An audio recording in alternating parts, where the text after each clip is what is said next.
ওয়ালিল্লাহি আলান নাসি হিজ্জুল বাইত, মানুষের দায়িত্ব হচ্ছে আল্লাহ তাআলার ঘর জিয়ারত করা, হজ্জে বাইতুল্লাহ করা।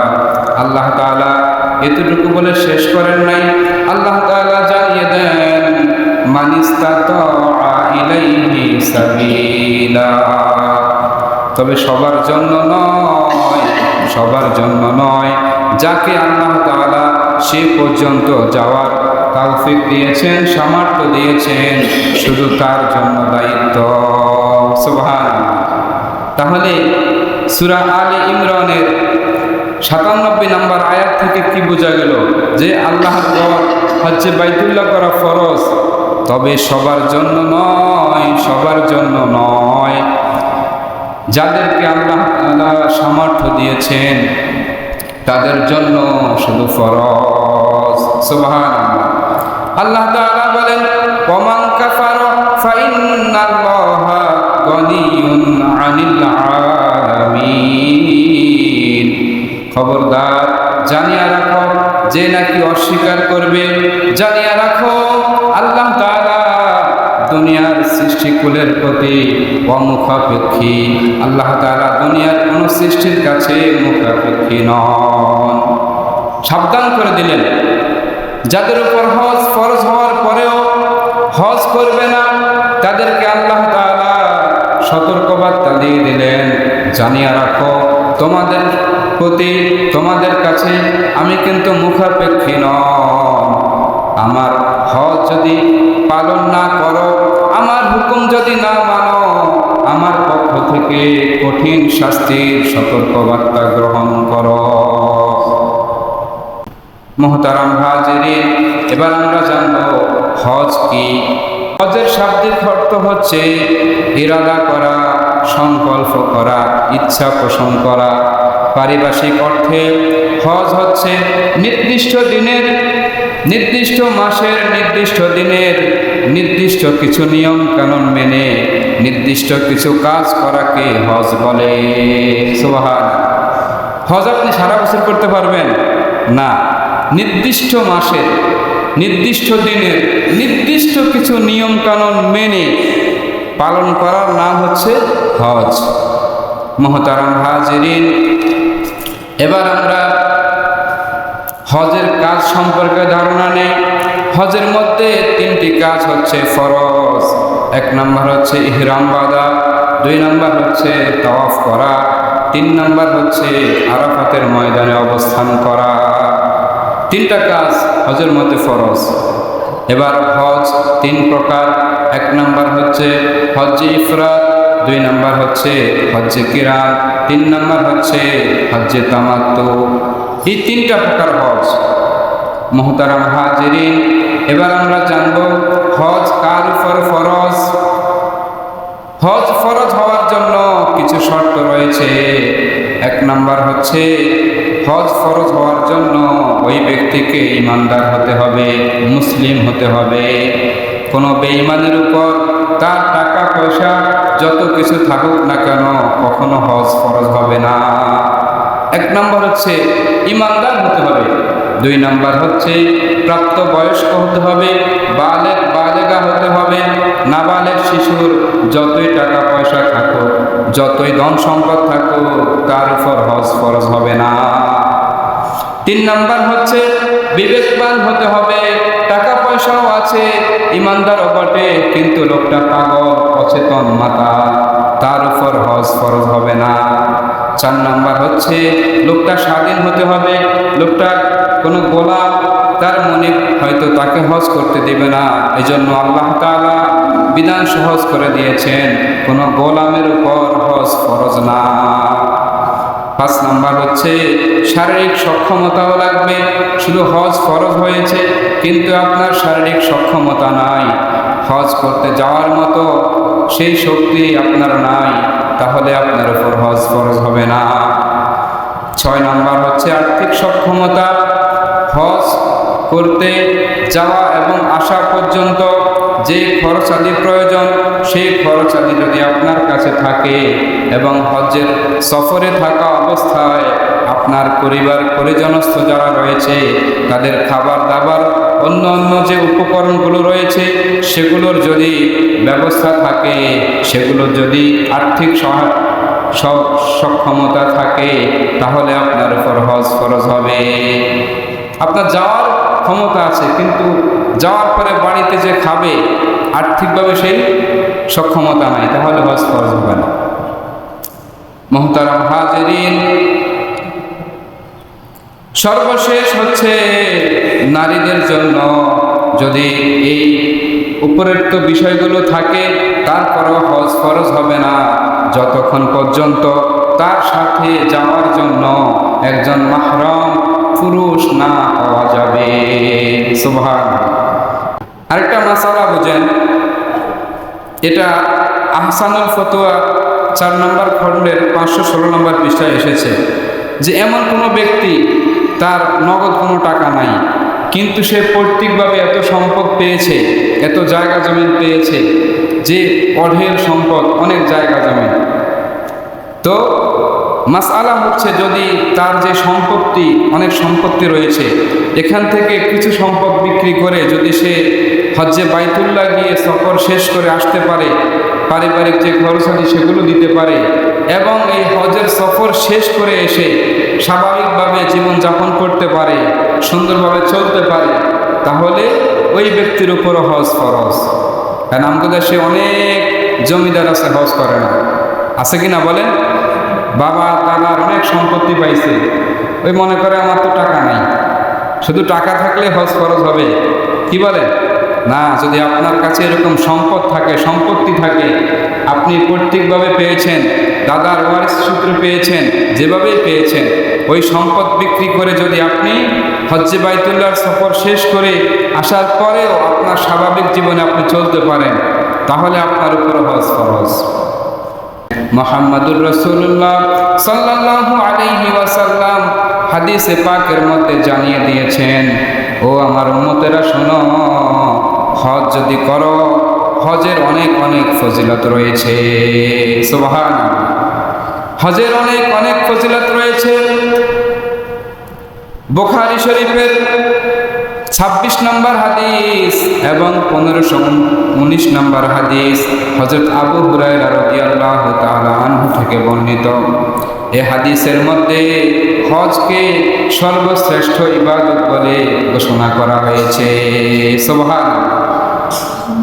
আবু হুরায়রা রাদিয়াল্লাহু তাআলা আনহু বলেন, নবী সাল্লাল্লাহু আলাইহি ওয়াসাল্লামকে জিজ্ঞাসা করা হইল, আইয়ুল আমালি আফদাল, ও আল্লাহর পয়গম্বর, কোন আমলটা সবচাইতে উত্তম?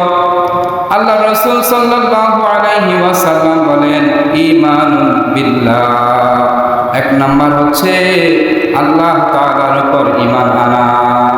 এর চাইতে উত্তম আমল আর কিছু নেই। তারপরে আবার জিজ্ঞাসা করা হইল, সুম্মা মাযা ইয়া রাসূলুল্লাহ, তারপরে হচ্ছে কোন আমল যেটা সবচাইতে উত্তম?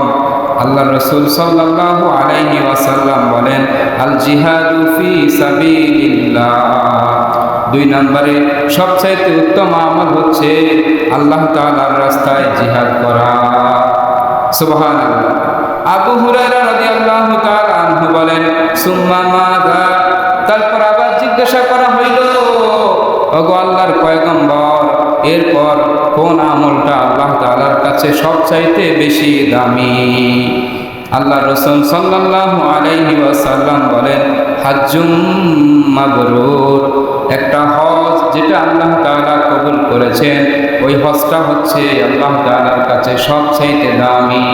সুবহানাল্লাহ। তাহলে 1 নম্বর কি বলেন তো?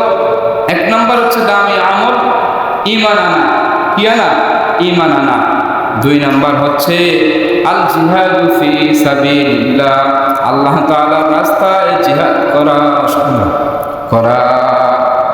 3 নম্বর হচ্ছে হাজ্জুম মাবরুর, কবুল হওয়া হজ। যে হজ আল্লাহ তাআলা কবুল করেছেন, ওই হজ হচ্ছে সবচাইতে দামি। সুবহানাল্লাহ। তাহলে এখানে আমরা পেলাম হজ হচ্ছে দামি একটা আমল। ঈমানের পরে দামি আমল হচ্ছে কি? আল জিহাদু ফি সাবিলিল্লাহ। এরপরে বলেছেন কি? হজের কথা বলেছেন। সুবহানাল্লাহ। এটা আমলের দিক থেকে। দ্বিতীয় নাম্বার হচ্ছে আল্লাহ রাসূল সাল্লাল্লাহু আলাইহি ওয়াসাল্লাম বলেন, যে নাকি হজ পালন করলো তার জিন্দেগীর গুনাহগুলো আল্লাহ তাআলা মাফ করে দিবেন। সুবহানাল্লাহ। আবু হুরায়রা রাদিয়াল্লাহু তাআলা আনহু থেকে বুখারী শরীফের 1521 নম্বর হাদিস, মুসলিম শরীফের 1350 নম্বর হাদিস। এই হাদিসের মধ্যে নবী সাল্লাল্লাহু আলাইহি ওয়াসাল্লাম বলেন, মান হাজ্জা লিল্লাহি ফালাম ইয়ারফুস ওয়ালাম ইয়াফসুক রাজাআ কায়াউমিন ওয়ালাদাতহু উম্মু। যে ব্যক্তি আল্লাহ তাআলার সন্তুষ্টির জন্য হজ করলো এবং হজ করতে গিয়ে অনর্থক ফাহিশা কোনো কাজ করলো না এবং কাউকে মন্দ কোনো কথা বললো না, আল্লাহর নবী বলেন লোকটা যেন হজ করলো না, যেন সে মায়ের গর্ভ থেকে শব্দ বের হয়ে আসলো। সুবহানাল্লাহ। 3 নাম্বার হচ্ছে আল্লাহ রাসূল সাল্লাল্লাহু আলাইহি ওয়াসাল্লাম বলেন, ওয়াল হজ্জুল মাবরুরু লাইসা লাহু জাযাউন ইল্লাল জান্নাহ।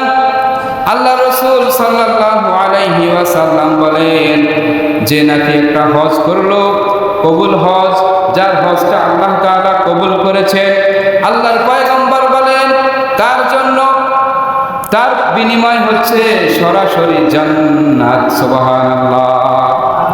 যে ব্যক্তি হজ করলো এবং যার হজটা আল্লাহ তাআলা কবুল করলো, এর বিনিময় আল্লাহ তাআলা ওই বান্দা বান্দিকে সরাসরি জান্নাত দিয়ে দিবেন। সুবহানাল্লাহ। মুহতারাম হাজিরিন, 4 নাম্বার হচ্ছে আল্লাহ রাসূল সাল্লাল্লাহু আলাইহি ওয়াসাল্লাম বলেন, তাবিউ বাইনাল হজ্জি ওয়াল উমরাতি ফাইন্নাহুমা ইয়ানফিয়ানিল ফাকর ওয়াদ দুনুব। সুবহানাল্লাহ। আল্লাহর নবী বলেন, ও আমার উম্মতেরা শুনো, যদি তোমরা হজ করো, উমরা করো, জানিয়ে রাখো হজ এবং উমরার মাধ্যমে ফাইন্নাহুমা ইয়ানফিয়ানিল ফাকর ওয়াদ দুনুব, দুইটা তোমরা ফায়দা পাইবা। 1 নাম্বার হচ্ছে ইয়ানফিয়ানিল ফাকর, তোমাদের গরিবি দূর হয়ে যাবে, অভাব অনটন দূর হয়ে যাবে। 2 নাম্বার আল্লাহ রাসূল সাল্লাল্লাহু আলাইহি ওয়াসাল্লাম বলেন, তোমাদের গুনাহগুলোকে আল্লাহ তাআলা দূরীভূত করে দিবেন। সুবহানাল্লাহ। তাবিউ বাইনাল হজ্জি ওয়াল উমরাতি, হজ আর উমরা করো, ফাইন্নাহুমা ইয়ানফিয়ানিল ফাকর ওয়াদ দুনুব, এর দ্বারা তোমাদের গরিবি দূর হবে। এখান থেকে একটা কথা মনে রাখি, আমাদের দেশে কয়েক বছর আগে এক নাস্তিক বলেছিল হজ করা মানে পিকনিক করা, বলেছিল না? মুহতারাম হাজিরিন, হজের সময় আমাদের দেশের অনেক নাস্তিকদের চুলকানি উঠে যায়, বলে হজ করতে গিয়ে লক্ষ লক্ষ টাকা এরকম অপচয় করা হয়, অপব্যয় করা হয়। অথচ আল্লাহ রাসূল সাল্লাল্লাহু আলাইহি ওয়াসাল্লাম জানিয়ে দেন, ও আমার উম্মতেরা, তোমরা হজ করো, উমরা করো, হজ আর উমরার মাধ্যমে তোমাদের গরিবি দূর হবে, অভাব অনটন দূর হয়ে যাবে। সুবহানাল্লাহ। আমার তো মনে হয় এইসব নাস্তিকদের প্রশ্নের জবাব আল্লাহ রাসূল সাল্লাল্লাহু আলাইহি ওয়াসাল্লাম সেই 1400 বছর আগে দিয়ে গেছেন। একটা কথা ভালো করে বুঝেন, আমাদের দেশে বর্ষবরণ হয় কিনা, নববর্ষ হয় কিনা, ইংরেজি নববর্ষ, বাংলা নববর্ষ, এই নববর্ষ পালন করতে গিয়ে লাখ লাখ কোটি কোটি টাকা ব্যয় হয় কিনা? কি বলেন? ঢাকা শহরের মধ্যে আলোকসজ্জা করে কিনা, আতশবাজি, বিভিন্ন ধরনের এরকম ডিজে পার্টি করে কিনা? কই কোনো সুশীলকে তো দেখলাম না একবারও বলতে যে বর্ষবরণের প্রয়োজন নাই, নববর্ষের প্রয়োজন নাই, কারণ এর মাধ্যমে লাখ লাখ কোটি কোটি টাকা অপচয় হয়, একবার তো দেখলাম না। আপনারা শুনছেন কখনো বলছে? না না, তখন বলবে না। বলবে কোন সময়? বলে যখন হজের সময় আসে, তখন নাকি হজের মাধ্যমে বাংলাদেশের লাখ লাখ কোটি কোটি টাকা এরকম সৌদি আরব চলে যায়। এর মানে কি? এর মানে হচ্ছে টাকার জন্য মহাব্বত নয়, হজ নিয়ে এদের বড় চুলকানি রয়েছে। হজ নিয়ে চুলকানি, আল্লাহ তাআলার বিধান নিয়ে চুলকানি। তাহলে অন্য সময় বলে না কেন? অন্য সময় তো আর বলে না। বাংলাদেশের মধ্যে কি এরকম অপচয় অপব্যয় আর কোনো অনুষ্ঠানে হয় না? বহু অনুষ্ঠানেই তো হয়। তখন তো এই কথাগুলো বলে না, শুধু হজের সময় এদের চুলকানি উঠে যায়। কারণ এরা নাস্তিকদের ট্যাবলেট খেয়েছে, ওই ট্যাবলেট খাওয়ার কারণে এদের চুলকানি ওঠে। নবীজি বলেন, তাবিউ বাইনাল হাজ্জি ওয়াল উমরাতি ফাইন্নাহুমা ইয়ানফিয়ানিল ফাকরা ওয়াদ দুনুব। হজ এবং উমরা করো, এর মাধ্যমে তোমাদের অভাব অনটন দূরীভূত হয়ে যাবে, গুনাহগুলো দূরীভূত হয়ে যাবে। সুবহানাল্লাহ। মুহতারাম হাজিরিন, এবার আমরা শুনি আমাদের মধ্যে এরকম অনেক ব্যক্তি রয়েছেন যারা হজ করবে ভাবছেন, হজ ফরজ হওয়ার পর হজ করে না, একটু অপেক্ষা করে। এর মধ্যে শয়তানি কিছু ধোঁকায় আমাদেরকে ফালায়, শয়তানি আমাদেরকে ধোঁকায় ফালায়। কেউ কেউ মনে করে মাত্র বয়স 25 বছর হলো, হজ করলে তো হবে না, হজটাকে ধরে রাখতে হবে। শয়তানের একটা ধোঁকা। আপনার হজ ফরজ হয়েছে, সাথে সাথে হজ করে নেবেন। হজ ফরজ হওয়ার পর যদি আপনার টাকা হারিয়ে যায়, সম্পদ বিনষ্ট হয়ে যায়, তারপরেও কিন্তু আপনার উপর ওই ফরজটা থেকে যাবে। ফকির হয়ে গেছেন, একসময় কোটিপতি ছিলেন, তখন আপনার উপর হজ ফরজ হয়েছিল কিন্তু করেন নাই, এখন কি করবেন? এই হজ তো আপনাকে অবশ্যই করতে হবে। আবার অনেকে মনে করে মেয়েটাকে বিয়ে দিয়ে নেই, ছেলেটাকে বিয়ে করিয়ে নেই, ছেলেটার একটা ভালো চাকরি হোক।